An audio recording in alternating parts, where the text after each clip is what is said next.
نحمده ونصلي على رسوله الكريم أما بعد فقد قال النبي صلى الله عليه وسلم طلب كسب الحلال فريضة بعد كل فريضة أو كما قال عليه الصلاة والسلام۔ میرے محترم بھائیوں، دوستوں اور بزرگوں،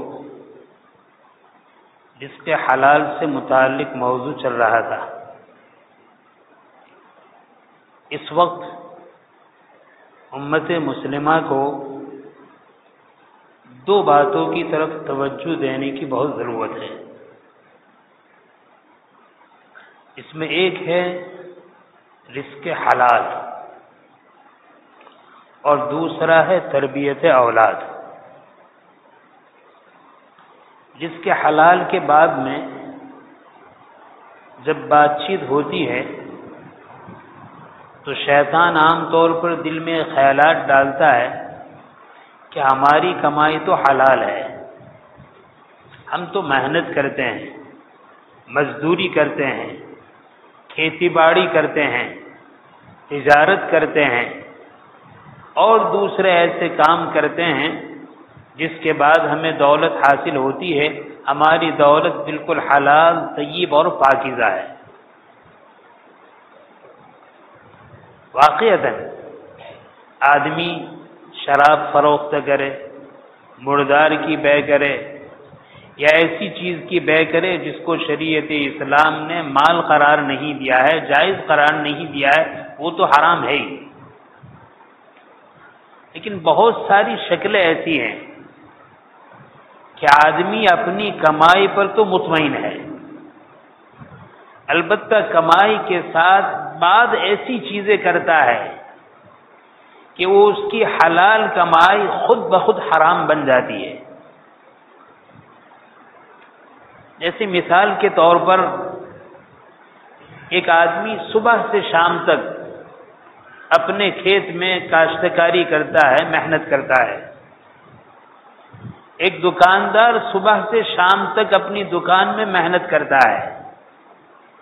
ایک ملازم اپنی ملازمت پر رات دن ایک کرتا ہے اور خون پسینہ ایک کر کے، محنت مزدوری کر کے، مشقت اٹھا کر کے ماہانہ پورا کرتا ہے، مہینہ پورا کرتا ہے اور اس کو کچھ مال حاصل ہوتا ہے۔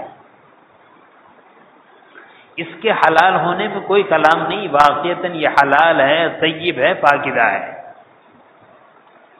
لیکن شیطان اور نفس بعض ایسے کاموں میں مشغول کرتا ہے کہ جس کی وجہ سے ہماری یہ حلال کمائی خود بخود حرام ہو جاتی ہے۔ مثال کے طور پر ہم نے ان طریقوں سے حلال اور طیب کمائی کی، لیکن ہم اپنے گھر میں جو بجلی استعمال کر رہے ہیں اور اس کا جو میٹر لگا ہوا ہے، جو گیس استعمال کر رہا ہے اور اس کا جو میٹر لگا ہوا ہے، اللہ نے جو عقل سلیم عطا فرمائی تھی، جس کا صحیح استعمال کا طریقہ بتلایا تھا، آدمی اس عقل کو غلط استعمال کرتا ہے اور غلط استعمال کرنے کے نتیجے میں اس گیس کے اور لائٹ کے جو میٹر ہیں، اس میٹر میں کاریگری کرتا ہے اور اس کاریگری کے نتیجے میں جتنا ماہانہ بل بنتا ہے میٹر اس سے کم دکھلاتا ہے۔ ہمارے گھر میں ماہانہ بل آ رہا تھا 5,000 روپے، گیس بل آ رہا تھا 3,000 روپے۔ ہم نے اس کے میٹر میں اپنی عقل کا غلط استعمال کر کے چھیڑخانی کی یا اس کے جاننے والوں سے چھیڑخانی کرائی، جس کے نتیجے میں 5,000 کے بجائے 2,000 بل آ رہا ہے بجلی کا اور 3,000 کے بجائے 1,000 بل آ رہا ہے گیس کا۔ میرے بھائی، ہمارے گھر میں، ہماری تجوری میں، ہماری بینک میں، ہمارے جیب میں جو حلال پیسے تھے، یہ جو ہم نے 2,000 کی کٹوتی کی ہے، یہ ہمارے حلال کے پیسے 2,000 حرام کے بن گئے۔ ہم نے بل کے ساتھ چھیڑخانی کی، میٹر کے ساتھ چھیڑخانی کی اور حکومت کے خزانے سے چوری کی، ہم نے 2000-3000 بچا لیے، تو ہمارے پاس جو 2000-3000 جو محنت سے کمائے تھے، رات دن ایک کر کے کمائے تھے، آرام اور نیند کو چھوڑ کر کمائے تھے، وہ خود بخود حرام کے بن گئے۔ ہم سفر کر رہے ہیں، ٹرینوں کا سفر کر رہے ہیں، بس کا سفر کر رہے ہیں، اور اپنی چالاکی سے بس کے کنڈکٹر کو دھوکہ دیا اور ٹکٹ نہیں لیا، ریلوے کا سفر کیا اور ٹکٹ نہیں لیا، یا تھرڈ کلاس کا ٹکٹ لیا اور سیکنڈ کلاس میں جان بوجھ کر بیٹھے، سیکنڈ کلاس کا ٹکٹ لیا اور فرسٹ کلاس میں بیٹھے اور اپنی عیاری سے سفر پورا کر لیا۔ چنانچہ بس کی جو ٹکٹ ہوتی ہے، ریلوے کی جو ٹکٹ ہوتی ہے، یا فرسٹ کلاس اور تھرڈ کلاس کے درمیان جو فرق ہوتا ہے، ہم نے یہ غبن کر کے اپنے پاس جو حلال اور طیب پیسے تھے اس کو حرام کر دیا۔ شیطان نے ہمیں کیا دھوکہ دیا؟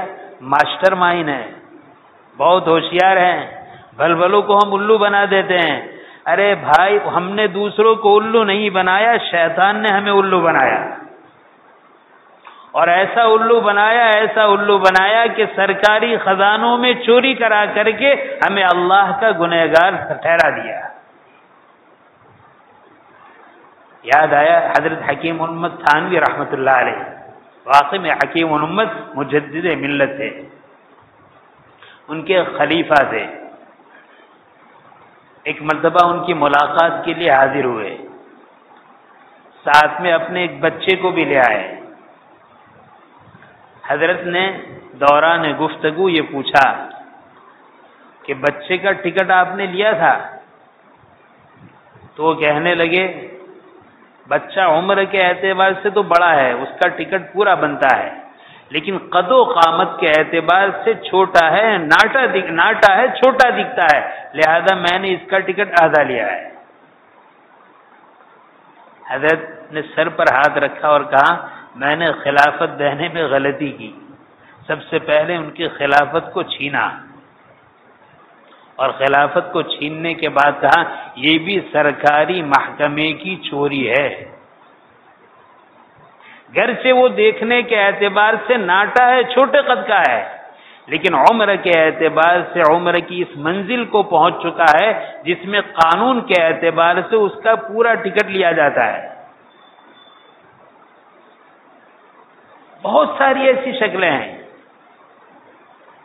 مثلا دادا کا انتقال ہو گیا، دادا نے زمین چھوڑی، وہ زمین 3.5 کروڑ روپے میں بیچی گئی۔ بیچنے کے بعد ایک شکل تو یہ ہے، حضرت مفتی صاحب سے کہا کہ 3.5 کروڑ ملے ہیں، یہ ہمارے دادا کا انتقال ہوا ہے، ان کے یہ ورثہ ہے، اتنے چچا ہے، والد صاحب ہے، اتنی پھوپھیاں ہیں، آپ تقسیم کر دیں۔ یہ تو بالکل صحیح بات ہے، لیکن بعض مرتبہ نفس و شیطان ایسے دھوکے دیتا ہے کہ فتویٰ بھی پوچھواتا ہے اور چوری بھی کرواتا ہے۔ وہ کس طرح؟ 3.5 کروڑ کی زمین بکی ہے، وہ مفتی صاحب سے پوچھتا ہے کہ دادا صاحب کا انتقال ہو گیا، اتنے لڑکے ہیں، اتنی لڑکیاں ہیں، اہلیہ ہے، اور انہوں نے جو زمین چھوڑی ہے وہ 3 کروڑ میں بکی ہے۔ 50 لاکھ اپنے جیب میں ڈال دیے، کہاں 3 کروڑ میں بکی ہے۔ حضرت مفتی صاحب نے جواب تیار کر دیا، اب دنیا کو دکھا رہا ہے الحمدللہ میں نے تو اپنے دادا کی میراث کا بالکل شرعی طور پر حصہ کیا ہے اور شرعی طور پر تقسیم کی ہے، یہ مفتی صاحب کا فتویٰ ہے۔ تو ایک تو آدمی فتویٰ پوچھے بغیر چوری کرتا ہے، اور ایک آدمی فتویٰ پوچھنے کے بعد چوری کرتا ہے۔ شیطان یہ سارے کام کرواتا ہے۔ اور بہت ساری شکلیں ہیں۔ آج کل ہمارے اندر سے حلال کا اہتمام اتنا اٹھ چکا ہے، مثال کے طور پر دکان پر خریدنے کے لیے گئے،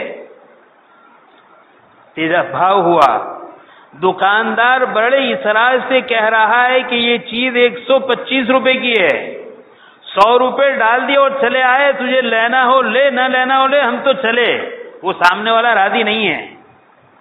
آپ نے 25 روپے کا گھاٹا کیا، یہ 25 روپے آپ کی حلال کمائی سے حرام بن گئے، اس لیے کہ سامنے والا راضی نہیں ہے.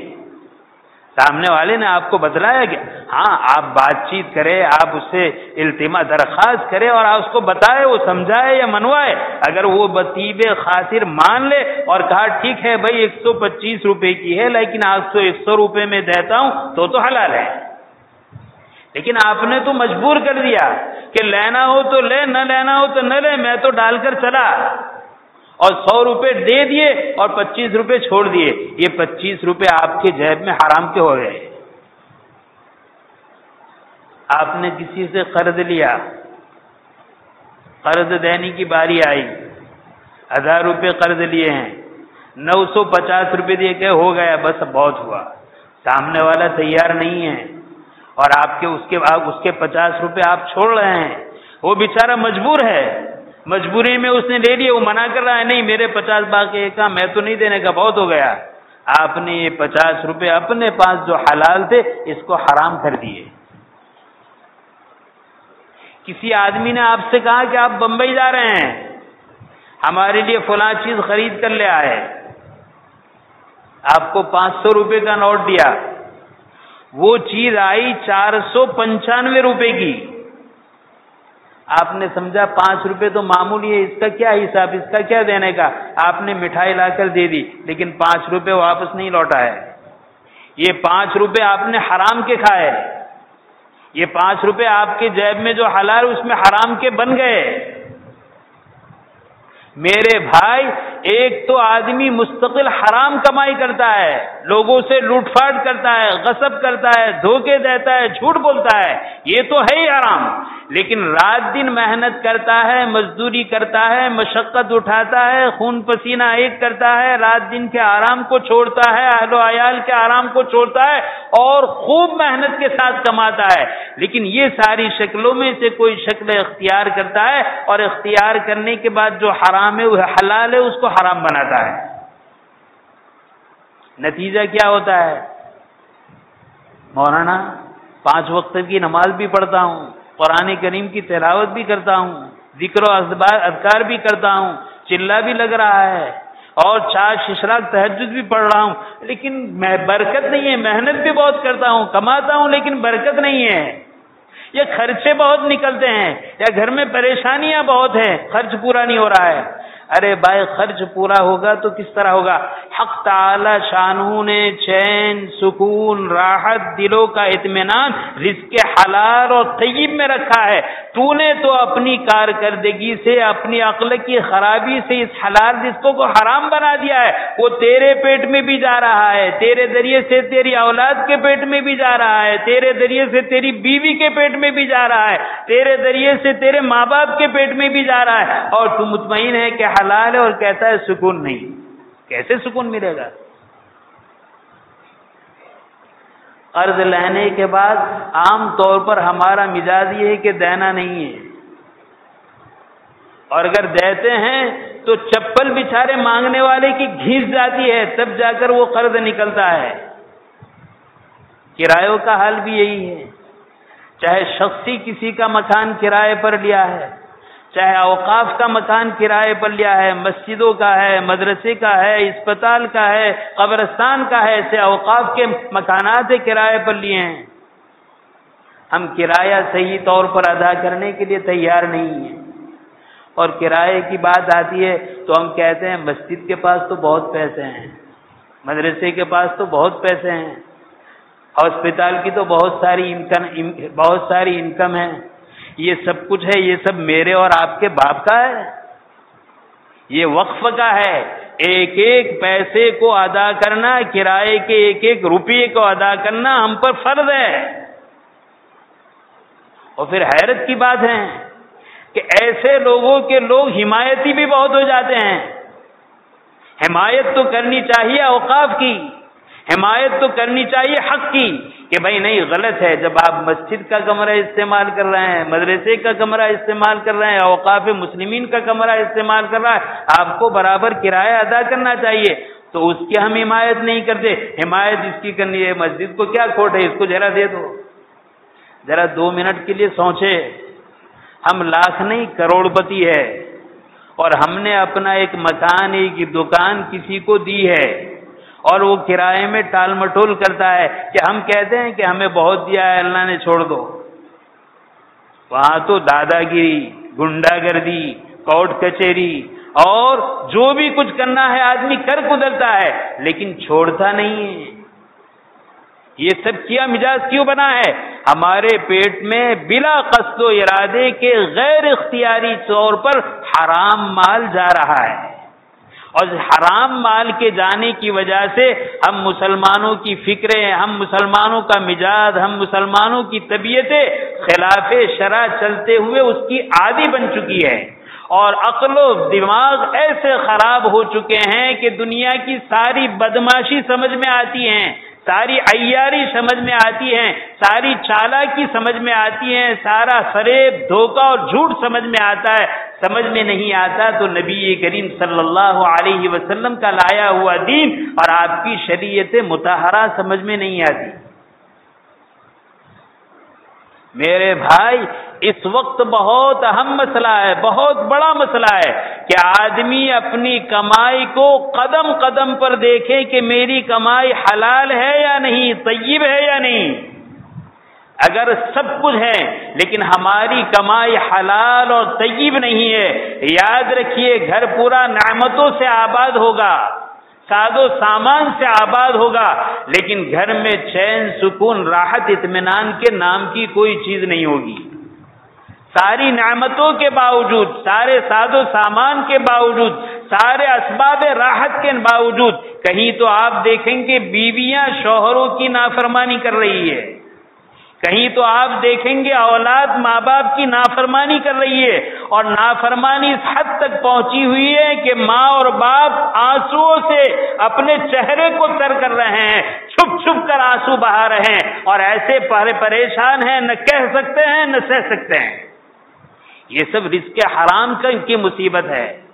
آج کل زمینوں کا دور ہے، الامان والحفیظ، یا تو زمینوں کو، دوسروں کی زمینوں کو ہڑپ کرنا اور غلط رشوت دے کر اپنے نام پر چڑھانا، کہیں 1 فٹ کا مسئلہ ہے، کہیں 1 بیگھے کا مسئلہ ہے، کہیں 1 گونٹھے کا مسئلہ ہے، آدمی چاہتا ہے مجھے ملے، جہاں سے ملے، جیسا ملے، ملنا چاہیے۔ سوچنے کی بات ہے۔ میں تو یہ عرض کروں گا، اللہ نے عقل و شعور دیا ہے، اس سلسلے میں بہت چوکنا ہونے کی ضرورت ہے، اور اپنے اس وقت کی نہیں، خدا نہ خواستہ ہمارے اگلوں سے ایسی کوئی غلطی ہوئی ہے، ہمارے اگلوں سے ایسی کوئی بھول ہوئی ہے، یا ہمارے اگلوں نے جان بوجھ کر ایسا کچھ کام کیا ہے جس سے ہمارے پاس دوسروں کی زمین آ چکی ہے، ہمارا اخلاقی بلکہ ہمارا دینی فریضہ ہے کہ ہم اس کو بالکل صاف کرے، کلیئر کرے، اور صاحب حق کو حق ادا کرے۔ یہ نہیں کہ میرے نام پر ہے، جس کا نام اس کی زمین، آپ کو معلوم ہے کہ بھئی یہ زمین ہماری ہے، یقیناً آپ اس پر قبضہ کر سکتے ہیں، اس کو اپنے قبضے میں لے سکتے، لیکن ہمیں معلوم ہے کہ یہ دوسرے کی زمین ہے، آگے سے گڑبڑی چلی آ رہی ہے۔ سینہ ٹھوک کر کہتا ہے، کالر ہلا کر کہتا ہے نام میرا ہے، میری ہے۔ میرے بھائی، یہ دنیا کے تماشے ہیں، دنیا کے کھیل ہیں، اس میں لذت دنیا میں بھی حاصل نہیں ہوگی، چین سکون دنیا میں بھی حاصل نہیں ہوگا، اور حقیقت میں اس کا وقت احساس ہمیں اس وقت ہوگا جب اس دنیا میں آنکھیں بند ہو جائے گی، 3 ساڑھے 3 گز کے گھڑے میں ہم سو جائیں گے، اس وقت ہمیں پتا چلے گا کہ ہم نے کیا پایا ہے، کیا کھویا ہے۔ حق تعالی شانہ ہم سب کو صحیح سمجھ نصیب فرمائے، اپنے معاملے میں، رزق حلال کے معاملے میں ہم سب کو تیقظ اور بیداری نصیب فرمائے، اور رزق حرام اور رزق مشتبہ سے قدم قدم پر بچتے ہوئے رزق حلال اور طیب اپنے فضل سے نصیب فرمائے۔ آمین، وآخر دعوانا الحمدللہ رب العالمین۔